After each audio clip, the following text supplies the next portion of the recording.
Welcome to Something Positive for Positive People. I'm Courtney Brain. Something Positive for Positive People is a podcast featuring interviews and conversations with people living with or affected by sexually transmitted infections. Today I'm here with Olivia Richmond, aka GlamourPuss. How are you today? GlamourPussMD, Courtney! Oh, my bad. It's okay. It's alright. I love the excitement and the enthusiasm.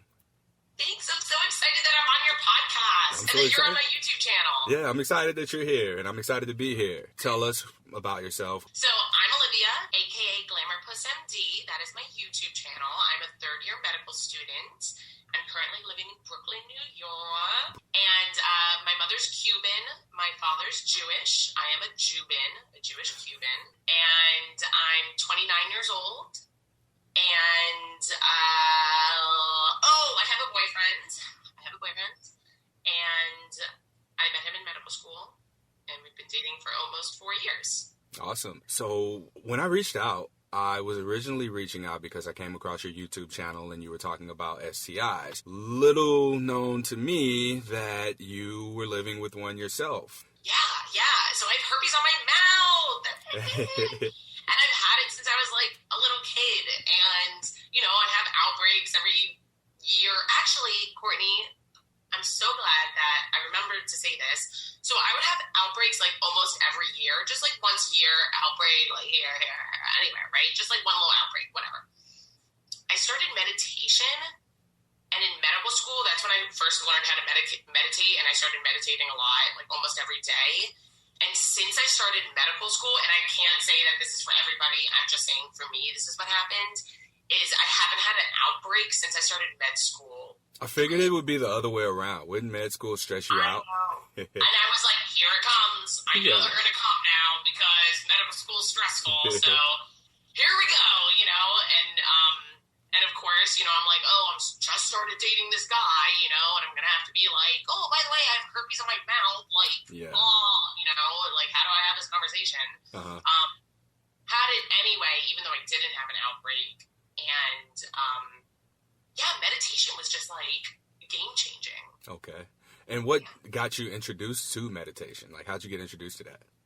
My best friend from medical school and my roommate, Amin, she's, like, amazing. And she meditated herself, and she was like, do you want to try it? And I was like, yeah, sure, why not? I'm starting medical school, and I need some zen in my life. And so that's how I started it. And I actually went to school. It's a Caribbean medical school. It's called American University of Antigua College of Medicine, a.k.a. AUA for short. And so it's down in the Caribbean in Antigua, and it's like gorgeous beaches, like sunshine, like just like amazing. We only went to the beaches after exams, though, because we were in the library the rest of the time. Right. So, just like sitting on the beach and meditating before an exam, like the day before an exam, I would go to the beach when I was done studying for the day and just like meditate on the beach. Yeah. And it was very serene. It was fabulous. Good. Growing up, how old were you when you say that you noticed that you got cold sores? The first one that I really remember was 7th grade. Mm-hmm. So I was 12 or 13. I got them because my dad had them, and we, shared cups and were kissed, So it's interesting with herpes, right? So I'm in a family of 4. I have a sister, my mom, my dad, and I. And my dad, he has outbreaks about once a year, and he kisses my mom, he kisses my sister, and he kisses me, but I'm the only one that also is symptomatic from herpes. So my sister has never had an outbreak, and my mom has never had an outbreak, but they have been exposed. They just are asymptomatic. Mm-hmm. Okay. Yeah. And so your dad still, kissed you all? He wasn't like, oh, I'm not going to kiss you. Like, was this something that was discussed between you guys? My mom's a doctor, and so it wasn't like, oh my God, this is gross. This is like, oh, this is a virus, just like a virus that you get when you get, another viral infection, when you get a cold. So, that's a virus. So it's not like, oh, that's so disgusting. It's just, and also he might not have had a visual, it might not have been visible, the outbreak. Mm-hmm. But I think the virus sheds, a few days before and also maybe a few days after it becomes visible. Don't quote me on that, though. so he might not have known that he was about to have an outbreak, or maybe he thought when it was crusted over. So, yeah. But when I did start having them in 7th grade, I remember being embarrassed of them. I was like, oh my God. But I was able to cover it up and be like, oh, it's a cold sore. It's a cold sore, and like not make it, oh, it's not a big deal. It's a cold sore. But now I own it. Now I'm just like, no, it's herpes. This is herpes at my mouth. And when you told people that, did you get any judgment? When you went from this is a cold sore to this is herpes? I think they were more uncomfortable. Like, since I owned it and I was just like this is what it is, and I'm like taking full responsibility and ownership for it, I think that was uncomfortable on their end. I think that so many people have STIs that they're unwilling to talk about, which is the main thing of my YouTube channel, is to destigmatize and normalize all of these topics that are uncomfortable or things that people are embarrassed or ashamed to talk about. So I want to lead the way on that. So that's how I lead the way on it. I will say it first, I'll say it loud, and maybe my vulnerability and my openness will allow them to express something that they normally wouldn't. Yeah. And have you found that to be the case whenever you share and be vulnerable with someone, that they share and be vulnerable right back? Absolutely. Like, just the more authentic I am with myself and with others, and the more vulnerable I am with my sharing, people see that vulnerability, and I think that they realize, wow, I could open up as well, because she's giving me something that is dear and close to her heart that she might not share with everybody. Mm-hmm. So I think it definitely helps people to open up as well. Right. And I'm not embarrassed by it. So I'm okay sharing it. I'm okay being vulnerable with it. It's not a big deal. It doesn't define me as a human being. Well, do you think that it's not a big deal for you because you had it as a kid, you know that your father has it, and you know that your mom has it, your sister has it, your mom is a medical professional. Do you think that helped in your confidence about having cold sores, aka herpes? Totally. Yes, 100%. You hit the nail on the head. If they were embarrassed by it themselves, if they did not normalize it themselves, then I wouldn't either. So I think it's totally understandable how people aren't as comfortable with it as I am. It was just, that was my childhood with my mother being a doctor. It's like, oh, you have a bacterial infection, here's antibiotics. You have an outbreak of herpes, here's your antiviral medication. It's not, but yes, exactly. Like, it was only because they were so open and willing to communicate and talk about it like it was anything else. Mm-hmm. And that's why I believe that I'm confident and accepting of it myself. Good. Growing up in a household like that, I'm interested in you sharing that experience. I mean, it seems to me like it was so not a big deal at all that it was probably never even talked about. Like, and whenever it did come up, it was just handled, and that was what it was. Is that correct? Yeah, like, it was never a thing. So when it was talked about, it wasn't like, here we are talking about this thing again. Like, it was just like, oh, what do you want for dinner? And did you get your Valtrex? Like, it wasn't, it was like, did you have your greens today? And, did you remember to take your meds? It wasn't a thing. So nobody made it a thing, even when it came up in conversation. Right. Just to link that back to like one of my first episodes in my channel, and my theory around this is, if we normalize this conversation, like if we talk about it, like if we use the word vagina as easily and comfortably as we say the word eyeball or hand, or, I got my hair done today, like I got my vagina hair done today, or something, I don't know, whatever it is, like if you're just like so comfortable and just like spew it out as much as possible, then people start to become comfortable with it as well. Mm-hmm. And so if we're able to talk about these topics, if we could talk about sex, if we could talk about STIs, imagine how much more we could solve. Like, if we're not talking about these issues, it's under the carpet, it's, we're under the rug, and how are we gonna solve anything? Yeah. It's just normalizing herpes. How do we begin to do that? We talk about it. I don't really have an answer yet to politically incorrect jokes. When I am with people, and like I remember in the past, a friend, I'm like, oh, can I have a sip of your water? And they're like, yeah, sure, I don't have herpes. And I'm like, oh, there's so many things wrong with that. Not wrong with that statement, but there's so many things that you could dissect from that statement. Now I'm very comfortable being like, I do, but it's not an outbreak. Do they take their cups back? Right. They're like, okay. So what else could they do, you're saying? Right? Yeah. I mean, what I'm generally asking is, in your experience, from your perspective, how do we begin to normalize it beyond just talking about it? Like when a situation like that occurs, if someone with herpes asks for a sip of someone's water and their friend goes, oh, it's okay, I don't have herpes here. Do we say, or what do you think about this? Do we say, oh, well, I do?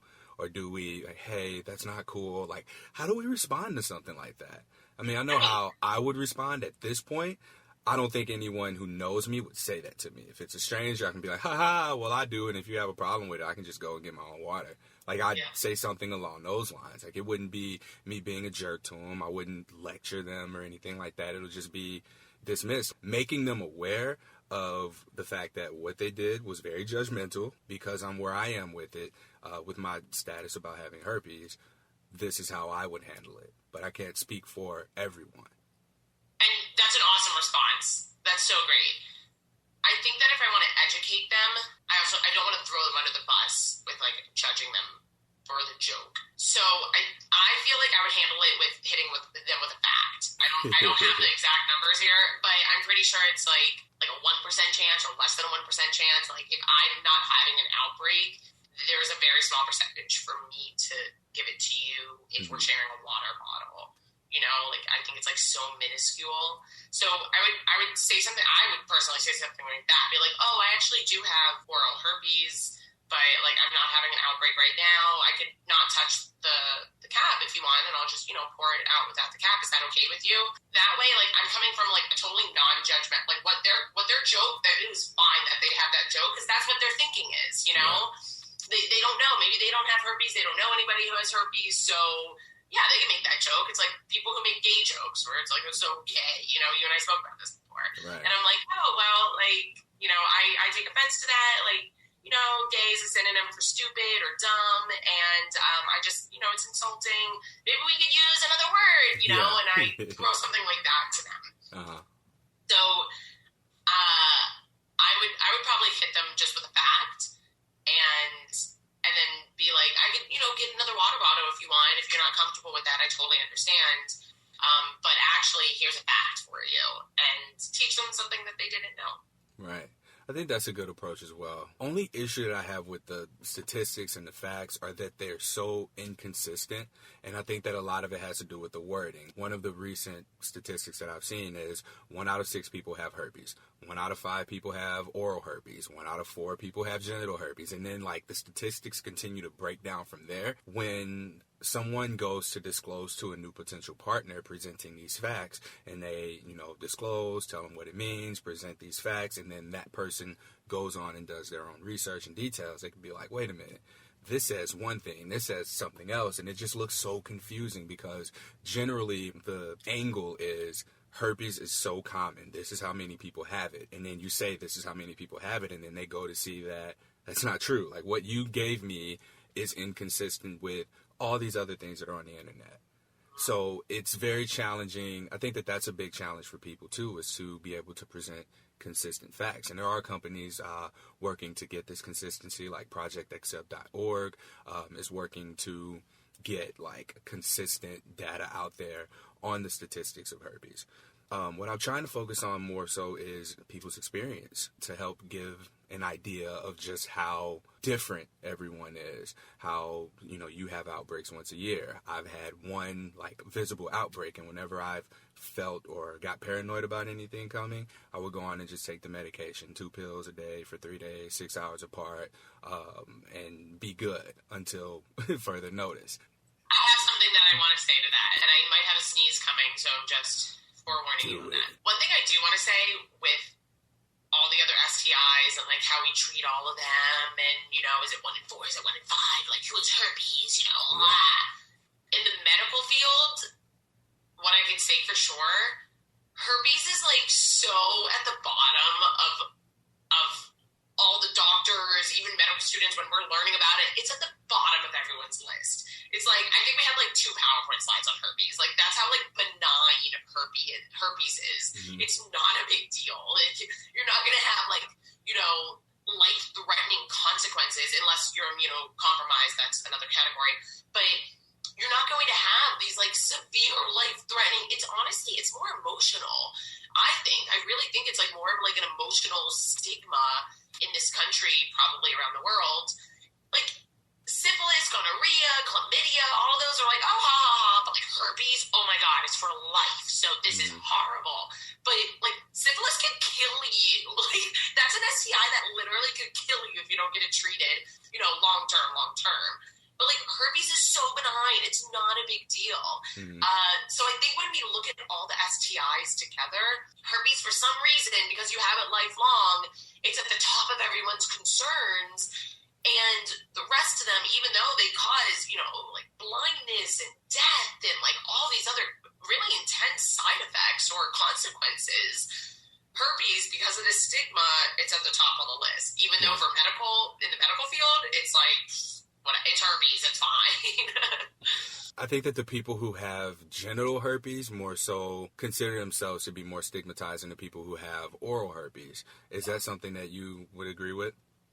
Yeah, I would. And I'm sure that adds to my comfort level of sharing it, but still sharing it is sharing it. And right. It's herpes, talking about herpes is not the norm still. Yeah. And so even though it's just oral herpes, I still do what I can to share it as much as I can so that I do. Wait, now when you say share it, what do you mean? If it comes up, if it's like a joke, it won't be like, hi, I'm Olivia, I have herpes. You share the facts about herpes, because it sounded like you were saying I share herpes as much as I can. Thank you. All right. We can edit that part out. I know what you meant. I know what you meant, but I just wanted to make sure that everyone else did.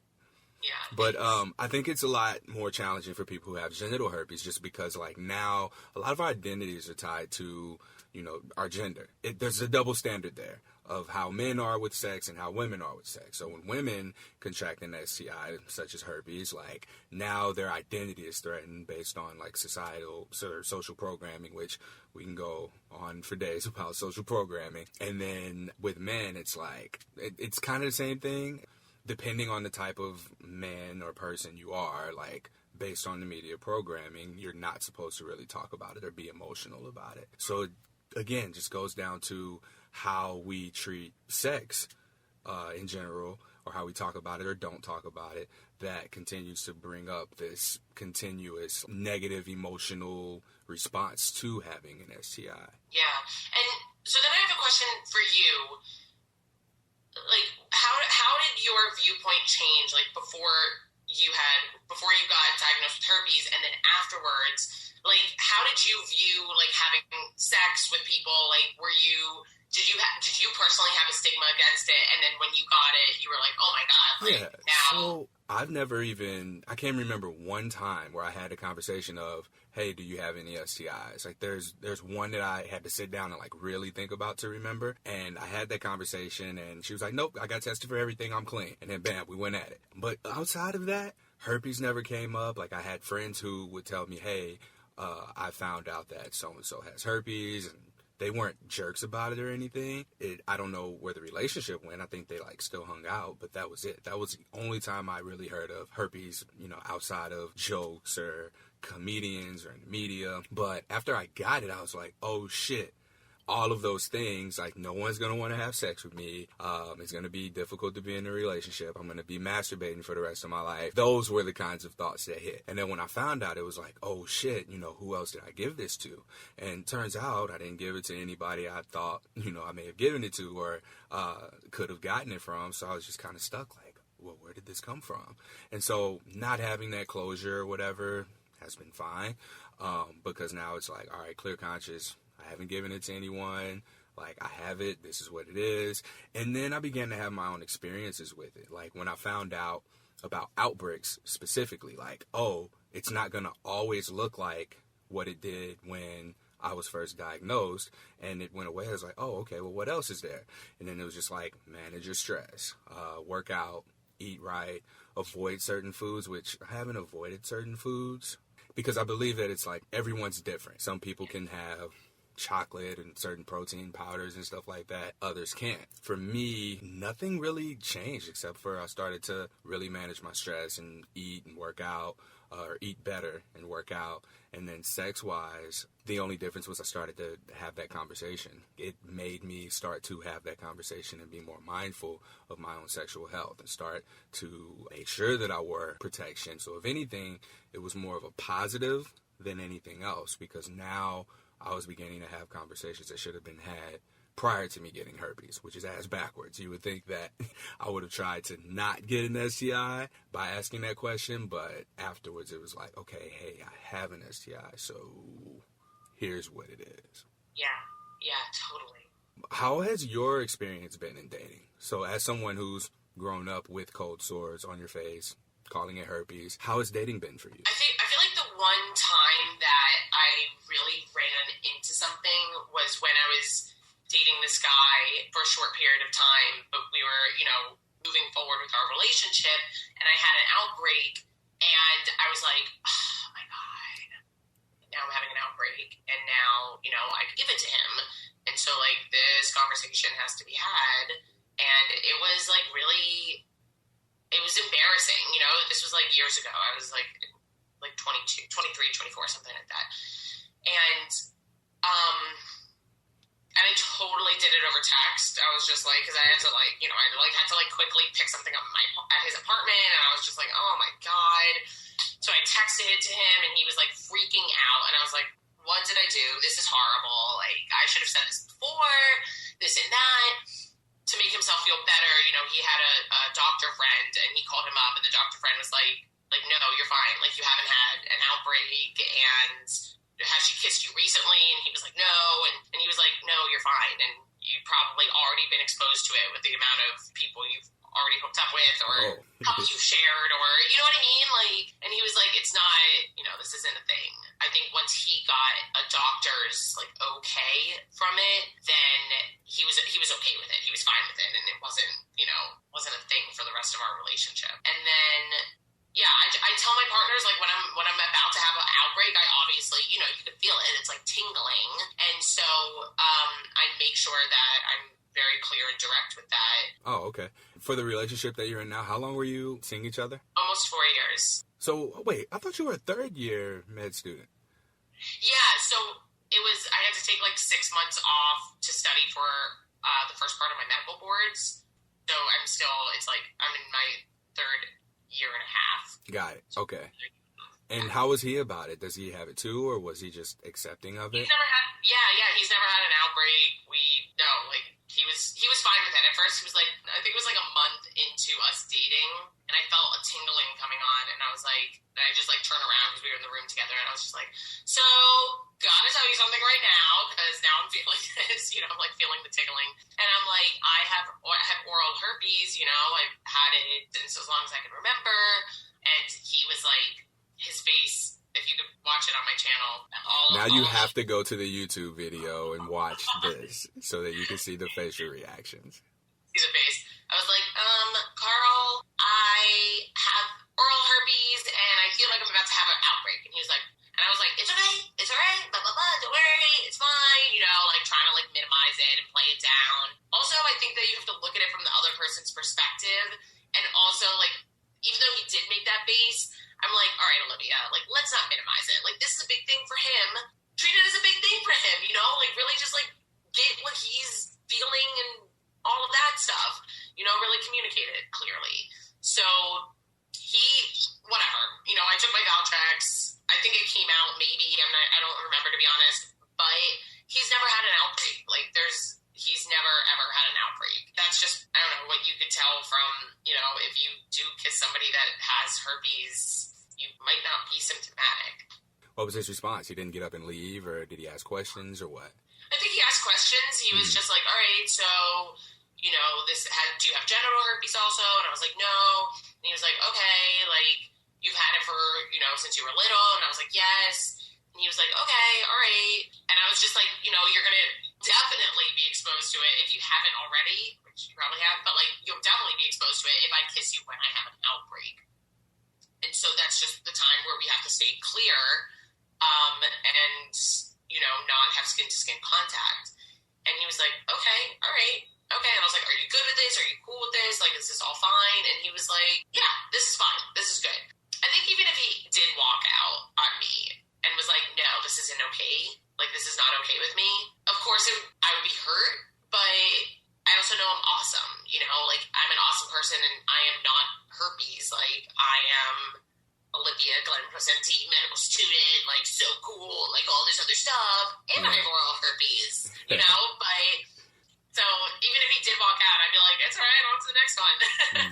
And it's so important for people to realize, like, a lot of people identify very closely with having herpes as the end of their identity. And again, like, it ties to your sexual identity, but who you are is beyond that. And you just really have to get to a point where you are able to accept yourself and be able to say to yourself, okay, I have herpes, and ... You know, I'm this awesome person. I have this amazing personality. I have this to offer. This is what I'm deserving of. This is not what I'm going to allow. These are the boundaries that I have. There's so many more things to life than having herpes, you know, despite where you've gotten it from, whether from childhood or a one-night stand or very unfortunate circumstances where people do contract herpes as well. It's important for us not to identify with that. And remember who we were before we got herpes and decide if being that person no longer serves us, then we can make whatever changes. But we have the option to decide who we are. Yeah, and you are still the same person. You know, the same person before you had herpes and the same person after you had herpes. The way I really like to look at it, and it's in my herpes video on YouTube, it's called Le Herpes, is just that it's a virus.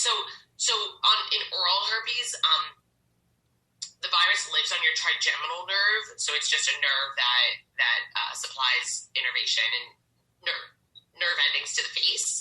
So it likes to live on the trigeminal nerve, and so then that's why you're going to see it here, right on your lips. It also can come out in other places, but mainly it's on your lips. And same with genital herpes. You know, I'm pretty sure it's the pudendal nerve, but I can double check. Oh, yeah, I'm bad with names. I just know it's in the base of the spine, that general area. Yeah, I'm pretty sure it's the pudendal nerve that it lives on, but, like, that's where, like, the little bacteria buddy, like, he just likes to live right there, you know? Like, and then you talk about any other bacteria, or the virus, right, or you talk about, like, any other viral infection or bacterial infection. Let's take pneumonia, for example, which is bacterial infection.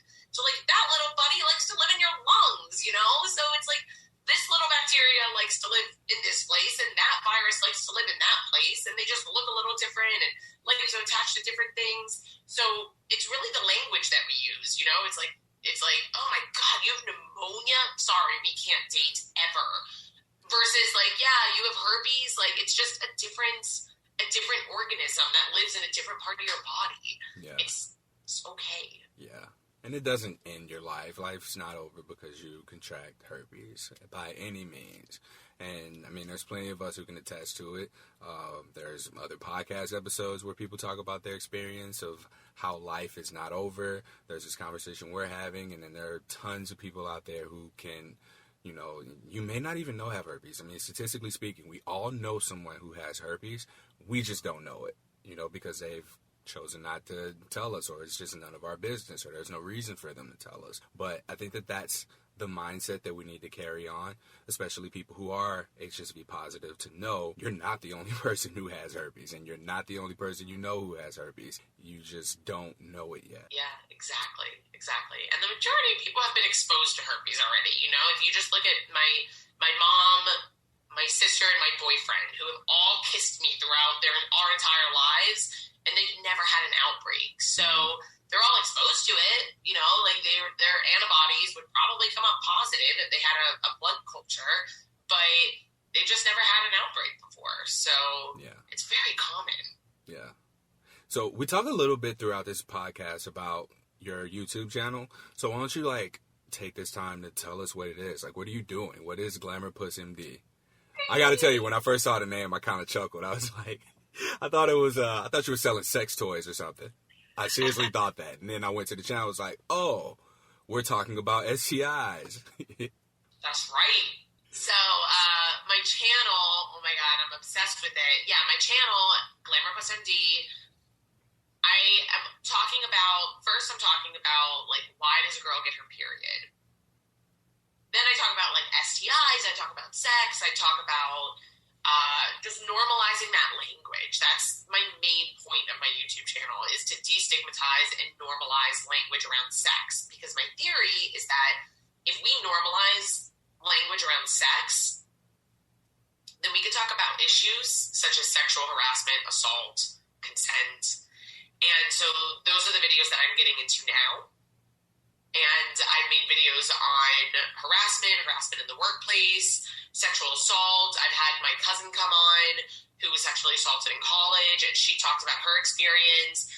And the episode was like light and easy and just open. And that's how I want everyone to be talking about it. That's what I want to create in this world. I want to create openness around sex so that we can create openness around sexual assault. And if we could talk about it, then we could solve these issues. So that's what my YouTube channel is about. I'm going to get into other things, like everything about, it's geared towards adolescents. So anything in an adolescent's life, you know, drinking, drugs, relationships, how to have empowered relationships, how to have really good communication in your relationships.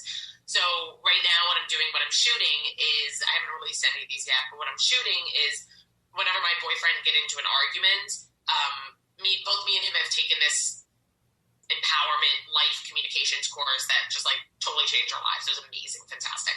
And so we have these tools in communication and how we solve our arguments. So whenever we get into an argument, I'm like, pause, don't say anything.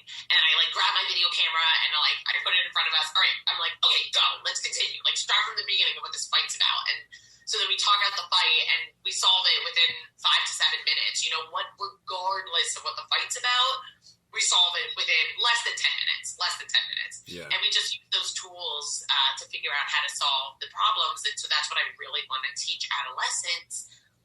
I want to teach them that you could have empowered, happy, fulfilled lives. It's just you have to learn the tools of life. And that's all there is to it. And so that's what my YouTube channel is. That's what my goals are for my YouTube channel.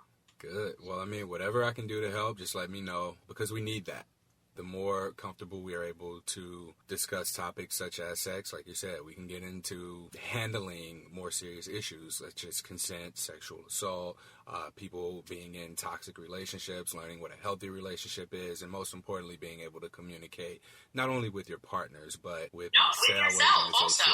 That's what I wasn't going to say, because I in my head, saying communicate with yourself didn't sound right. But it is. It so is. You constantly have this internal dialogue, you know, judgments of myself, judgments of other people, you know, am I good enough? All of that is inside your head. So yes, communication with yourself as well. Communication in general. This looks like a really good place to wrap up. We covered everything that I needed you for. Is there anything that you want to leave the listeners with? Go check out my channel, GlamourPussMD. It's on YouTube. I'm on Instagram. And I would love for you to just share it.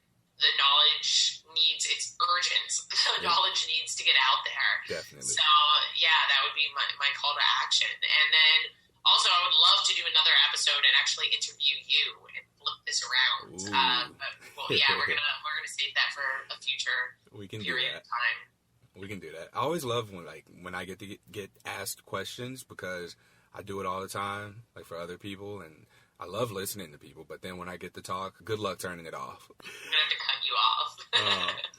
But all right, guys, this concludes this episode of Something Positive for Positive People with Olivia Richmond, a.k.a. GlamourPussMD. She can be found on YouTube. Go and subscribe to her channel, like it, watch some videos. It's just GlamourPussMD. She's also on Instagram. She's dancing right now as I do this outro. Please like, rate, review, share the podcast, Something Positive for Positive People. I'm on Instagram, Twitter, Tumblr, Reddit at HOnMyChest, and the YouTube channel as well. Until next time, stay positive.